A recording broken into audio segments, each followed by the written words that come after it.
So hello everybody, welcome back. मैं हूँ अभिषेक त्रिपाठी और कैसे हैं आप सब? बढ़िया, फर्स्ट क्लास।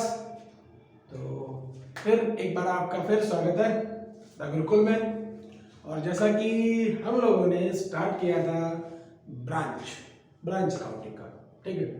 और उसमें मैंने आपको बाकायदा पूरा इंट्रोडक्शन दिया था, जिसमें मैंने आपको स्पेसिमेन के बारे में, ब्रांच का या डेटर का मेथड, जो थ्योरेटिकल पार्ट था सब समझाया था। और मैंने आपसे बोला था कि आगे हम इसको कंटिन्यू रखेंगे। तो आज हमारा ब्रांच का ही टॉपिक, जिसमें हम आपको अपने फर्स्ट मेथड डेटर सिस्टम करने वाले हैं। डेटर सिस्टम का एक क्वेश्चन सॉल्व करेंगे, जो क्वेश्चन हमेशा की तरह आपको स्क्रीन पे मिलेगा, और उस क्वेश्चन को सॉल्व करेंगे, देखते हैं, सीखते हैं, आगे बढ़ते हैं। तो स्टार्ट करते हैं without wasting a single second. Okay, come on, let's गो।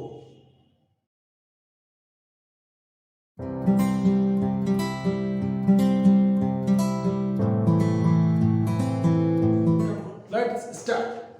तो क्वेश्चन आपको मिलेगा स्क्रीन पर, और वैसे अगर आपके पास बुक है financial accounting by S M. Shukla, ठीक है, तो आप रजिस्ट्रेशन नंबर 5 का यूज कर सकते हैं। तो पढ़ते हैं पहले क्वेश्चन। क्वेश्चन कहता है कि स्वदेशी कंपनी है, उसका हेड ऑफिस कानपुर में है और ब्रांच उसने ओपन करी है इटावा में, ठीक है। तो इतना तो क्लियर हो गया। क्या होगा, सबसे ऊपर हमारी हेडिंग क्या पढ़ने वाली है? सबसे ऊपर in the books of head office, फिर उसके जस्ट बाद हम लोग डाल लेते हैं ब्रांच का नाम, और ब्रांच का नाम बताया गया है इटावा ब्रांच, ठीक है। जो हमारा ईयर क्लोज हो रहा है 1890, सो एज ईयर एंडिंग 31 मार्च 90। तो हम लोग शुरू कर लेते हैं इटावा ब्रांच को, ठीक है। Amount particulars amount, okay. So let's start. Question दे रखा है, जैसा कि मैंने आपको बताया था, हमें वही करना है। सबसे पहले हम लोग क्या करेंगे यहाँ पे, टू बैलेंस मीटिंग। देखो फॉर्मेट आपको बता देना, पार्टिकुलर्स अमाउंट, उसकी जरूरत नहीं है, मैं क्वेश्चन लगाता हूँ सीधा, ठीक है। टू बैलेंस ब्रॉट डाउन, और इसमें हमारा क्या क्या आ सकता है? ओपनिंग स्टॉक, अगर कोई पेटी कैश है, अगर कोई ओपनिंग लेटर है, जैसा कि स्टार्टिंग में पहले ही दे रखा है।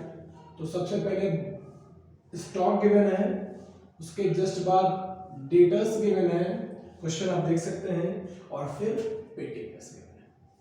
तो सबसे पहले तो हम इन्हीं को स्टार्ट कर देते हैं। इनका अमाउंट है 10,530, तो 10,500 और 30, तो इसको हम लिख सकते हैं 10,530, ठीक। ये हमारा ओपनिंग बैलेंस हो गया। अब हम लोग बात कर लेते हैं अपने जो भी इसके बाद हम लोग लिखते हैं गुड्स सप्लाई टू ब्रांच, यानी वो अमाउंट या वो गुड्स जो हेड ऑफिस ने ब्रांच को सप्लाई किया, उसका अमाउंट क्या है? 35,000। तो सो अमाउंट इज 35,000। नेक्स्ट है cash sent to branch for expenses. Head office ने ब्रांच को कुछ खर्चों के लिए पैसा भेजा, तो यहाँ पर हम लोग क्या लिखने वाले हैं? टू कैश, और ब्रैकेट में इसको लिख लेते हैं फॉर एक्सपेंसेस। तो कितना अमाउंट है? ₹2000, ओके, ठीक। आगे इधर आ जाओ। क्वेश्चन में जैसा कि नेक्स्ट दे रखा है कैश सेल्स, तो बाय, यहाँ पे एक काम करते हैं, बाय कैश लिख लेते हैं, जिसमें आ जाएगा कैश सेल्स, ठीक। कैश सेल्स कितनी है हमारी? ₹20,000, ओके, 20,000, ठीक। 20,000 की कैश सेल्स है। और कैश रिसीव्ड फ्रॉम डेटर है कितना? कैश रिसीव्ड फ्रॉम डेटर है 10,000। तो ये नगद पैसा मिल गया होगा। 20,000 तो हमने नगद बेचा, यानी कैश सेल्स हो गई, और 10,000 हमने बेचा तो उधार था, लेकिन ये पैसा हमें मिल गया, तो टोटल अमाउंट कितना हो गया? 30,000। नेक्स्ट पढ़ लेते हैं goods return by the branch. अब इस बात को समझो, goods return by the customer और goods return by the branch, इन दोनों के बीच में डिफरेंस होता है। ब्रांच अगर गुड्स रिटर्न करेगा तो किसे करेगा? हेड ऑफिस को। तो जब रिसीव किया था हेड ऑफिस से, तो इधर तो जब रिटर्न करेगा तो किधर, बाय गुड्स रिटर्न, कितना अमाउंट है, goods return by the branch 500। लेकिन अगर इसी क्वेश्चन में नीचे गुड्स रिटर्न बाय कस्टमर दे रखा है, तो कस्टमर का मतलब हो गया यानी ब्रांच को वापस किया गया होगा। ब्रांच ने वापस किया तो हेड ऑफिस को किया, और कस्टमर ने वापस किया ब्रांच को। क्यों? क्योंकि ब्रांच ने तो बेचा होगा। आगे बढ़ते हैं, हमारे कुछ क्लोजिंग बैलेंसेस आ गए हैं। Closing stock, goods return by customer, allowed discount to customer, यानी कि कहीं ना कहीं हमें इसमें इस क्वेश्चन में नीड है किस चीज की, इस क्वेश्चन में नीड हमें क्लोजिंग डेटर की। अब यहाँ पर आप ये तो लिख सकते हैं, जैसे मैंने बाय बैलेंस बीडी लिखा था, वहां पे ओपनिंग बैलेंसेस को लिखने के लिए मैं बाय बैलेंस सीडी लिख सकता हूं। क्यों? क्योंकि क्लोजिंग स्टॉक तो डायरेक्ट दे रखा है, तो मैंने लिखा closing stock, not a problem. इसके जस्ट बाद में सारी इंफॉर्मेशन दे रखी है, लेकिन क्लोजिंग डेटर तो दे ही नहीं रखे, तो हमें क्या करना पड़ेगा, इसके लिए एक डेटर अकाउंट बनाना पड़ेगा। क्या बनाना पड़ेगा? एक डेटर अकाउंट बनाना पड़ेगा। तो मैं इधर जो है एक डेटर अकाउंट बनाता हूं, जैसा कि मैंने आपको फॉर्मेट में ऑलरेडी बता रखा है, एक स्पेसिमेन बनाया था डेटर का, तो वही है सिंपल सा अपना डेटर अकाउंट, जिसमें हम आसानी से अमाउंट फाइंड आउट करेंगे। ये क्या हो जाएगा? Branch debtor account. और मैंने आपको ये भी बताया था कि ब्रांच डेटर अकाउंट में ये एक तरीके का वर्किंग नोट है, या इसको बोल लो मेमोरेंडम अकाउंट है। हमारा फाइनल अकाउंट क्या है? ये है जो ब्रांच अकाउंट, इटा ब्रांच। ठीक, तो इसमें हम लोग क्या लिखेंगे? सबसे पहले तो ओपनिंग बैलेंस। डेटर का ओपनिंग बैलेंस कितना था देख सकते हैं आप, कितना है? 500। डेटर का opening balance 500 something, 5000, sorry it's my mistake, 5000 है, तो 15030 5000 है, तो हम लोग क्या कर लेंगे? 5000 लिख लिया। उसके बाद में जस्ट दे रखा है क्रेडिट सेल्स। क्रेडिट सेल्स हम लोग कितने लिखने वाले हैं? 2 क्रेडिट सेल्स। बस आपको फॉर्मेट ही फॉलो करना है और कुछ नहीं करना है। क्रेडिट सेल्स हमने करी है 30,000 की। तो आपने करना क्या है? सबसे पहले तो हमने वो अमाउंट लिख लिया ओपनिंग बैलेंस जो हमने बेचा था उधर, मतलब ऑलरेडी बेचा हुआ था उधर। फिर हमने और नगद जो उधार में बेचा, मतलब और जो है एक्स्ट्रा क्रेडिट सेल कर दी, उधार में बेच दिया। तो पहले पुराना वाला और ये नया बेचा हुआ उधार, दोनों को ऐड कर लेंगे। उसके बाद में कितना पैसा हमें डेटर से मिल गया? बाय अमाउंट रिसीव्ड कितना? 1 2 3 4, 10,000 रुपये हमको मिल गया है, तो 10,000 जो मिल गया वो तो हम लिख ही लेंगे। उसके जस्ट बाद अगर हम लोग बात कर लें, हमें दे रखा है रिटर्न इनवर्ड, तो बाय रिटर्न। रिटर्न का मतलब रिटर्न से जो लिखा हुआ है goods return by customer. Customer का मतलब कस्टमर ने ब्रांच को वापस कर दिया, तो आपने इधर बेचा वापस किया तो कहां आ जाएगा? उसके जस्ट उल्टा साइड और अमाउंट दे रखा है 3000, तो हमने ये भी 3000 अमाउंट लिख दिया।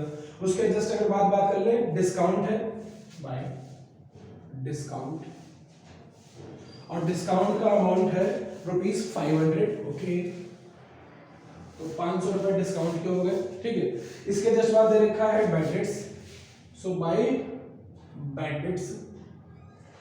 बैड डेट्स हमारे कितने दे रखे हैं? 1500, तो ये हमने फाइनल कर लिया बाय बैलेंस शीट। ठीक, हमने क्वेश्चन कहां से शुरू किया था? ओपनिंग बैलेंस से। कहां से? ओपनिंग बैलेंस से। कितने हमारे थे डेटा ओपनिंग? 5000। क्रेडिट यानी हमने उधार में कितना बेच दिया? 30,000 का बेच दिया। फिर अमाउंट कितना रिसीव कर लिया? 10,000 का रिसीव कर लिया। रिटर्न कितना कर दिया? 3,000 का रिटर्न कर दिया, यानी रिटर्न मुझे मिल गया, ब्रांच ने बेचा, कस्टमर ने वापस कर दिया कि नहीं भाई हमें पसंद नहीं आया, तो जब पसंद नहीं आया तो वापस हो गया।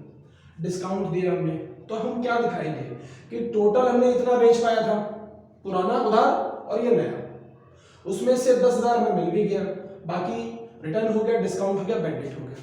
तो जो बचा है मिलने को कितना हो गया? 35,000। इधर पे कितना हो गया? 35,000। और अगर हम लोग इसका टोटल करें तो 10 3 13 14 और 15, ठीक है, यानी 20,000 रुपए हमें अभी भी मिलने को बचा है। तो ये हमारा क्या हो गया? अगर ये ओपनिंग डेटर है तो ये क्या हो गया? Closing debtor. यही तो हमें फाइंड आउट करना था। हमें क्या मिल गया यहाँ पर? क्लोजिंग। हम लोग क्लोजिंग नहीं लिखेंगे तो भी चलेगा, क्योंकि मैंने बैलेंस शीट आपको लिख दिया। कितना हो गया? 20,000। क्या पेटी कैश के बारे में कोई इन्फॉर्मेशन दे रखी है? हाँ, पेटी कैश कहीं पे यूज नहीं किया गया तो हम लोग क्या लेंगे? पेटी कैश हमने कहीं पर भी कोई कैश यूज नहीं किया है। कितना यहाँ पर था ओपनिंग? 30। क्या कहीं कोई खर्चा और मिला या यूज करके दिखाया गया? नहीं। तो हम क्या मान के चलेंगे? वही 30 का भी है। अगर हम बात कर ले स्टॉक की तो क्लोजिंग स्टॉक हमारा ऑलरेडी क्वेश्चन में गिवन है 6000। ठीक है, अब इसको हम लोग अगर बैलेंस करेंगे तो हमें आसानी से पता चल जाएगा कि आफ्टर ऑल जो है हमें ओवरऑल जो है प्रॉफिट होने वाला है कि लॉस। ठीक, तो 30, 20, 50, 56, 56, 530। ठीक है, 56, 530। इधर की बात कर ले अगर हम लोग तो हमें क्या मिल जाएगा? 35, 15, 50, 52, 030। तो 56 कितना हो गया? 56, 530 और माइनस करेंगे तो 52, 030। तो यहाँ पर 0, 0, 5 और 4, यानी प्रॉफिट कितना हमारा आ गया? तो हम लोग लिख लेंगे टू जनरल प्रॉफिट। ठीक है, 4500, 56, 530। एक छोटा सा रिकैप आपको देता हूँ, एक छोटा सा रिकैप फिर से मैं आपको बता देता हूँ। ठीक है, देखते हैं। सबसे पहले हमने क्या किया? ओपनिंग बैलेंसेस दिखा दिए, स्टॉक, डेटर, पेटी कैश। देखो एक छोटी सी मिस्टेक हो गई थी। क्या? मैंने डेटर 500 लिख दिया था, 5000 लिख दिया, तो उसको मैंने बाद में सही कर दिया। ये 15030 लिखा हुआ है। ठीक है, तो इसको आप थोड़ा सा माइंड ना करने जाना, क्योंकि ये अमाउंट की मिस्टेक है, कोई कॉन्सेप्चुअल मिस्टेक नहीं है। ठीक, तो फिर मैंने वापस से 5000 लिख दिया, सही, डेटर लिख दिया, पेटी कैश लिख दिया। उसके बाद में हेड ऑफिस ने कितने गुड्स ब्रांच को भेजे वो लिख लिया हम लोगों ने। हेड ऑफिस ने कितना पैसा भेजा वो लिख लिया। ठीक, बात करते हैं इधर। ब्रांच ने जो नगद सेल करी वो लिख लिया, जो उधार सेल किया लेकिन पैसा मिल गया, ठीक, तो वो लिख लिया। फिर ब्रांच ने जब गुड्स रिसीव किए थे तो यहाँ आया था, और ब्रांच ने जब गुड्स वापस किए हेड ऑफिस को तो हमने उसके जस्ट अपोजिट साइड में लिखा। अब बाई बैलेंस शीट यानी क्लोजिंग बैलेंसेस की बात करें। क्लोजिंग बैलेंसेस में क्लोजिंग स्टॉक कितना है? क्वेश्चन में ऑलरेडी गिवन है 6000, और डेटर हमारे कैसे आए ये उसके लिए मैंने आपको एक वर्किंग नोट मान लीजिए, एक इसका मेमोरेंडम अकाउंट बना लीजिए या कुछ भी मान लीजिए। ये हमने एक अकाउंट बनाया। क्या? पहले कितना उधार, पहले से ओपनिंग बैलेंस कितना था डेटर का, फिर हमने और नगद उधार के सॉरी और उधार कितना बेच दिया? 30000, तो टोटल हमने 35000 का बेच दिया। 35000 में 10000 तो हमें मिल गए, यानी 25000 लफड़े में है। तो 25000 में 3000 का सामान वापस आ गया, तो जिसने सामान वापस कर दिया वो पैसा क्यों देगा? उसके बाद में डिस्काउंट 500 रुपए का हमने किसी को डिस्काउंट दे दिया, भाई तुम पेमेंट करो 500 कम दो। ठीक है, बैड डेट की बात करें, एक उसमें से कस्टमर ऐसा था जिसने पूरा पैसा हमारा डुबा भी दिया, तो अब मिलना कितना बकाया रह गया? 20000। जो बकाया रह गया मिलना उसे हमने यहाँ पर लिख लिया। पेटी कैश हमारा विदाउट यूजिंग था, तो हमने एज इट इज उसको क्लोजिंग बैलेंस में कॉपी कर लिया। ठीक है, तो ये हमारा टोटल 56,530 आया। उसको जब हमने माइनस किया तो हमारा जनरल प्रॉफिट आया है 4500। ठीक है, आप इसको एक बार स्क्रीनशॉट ले लें।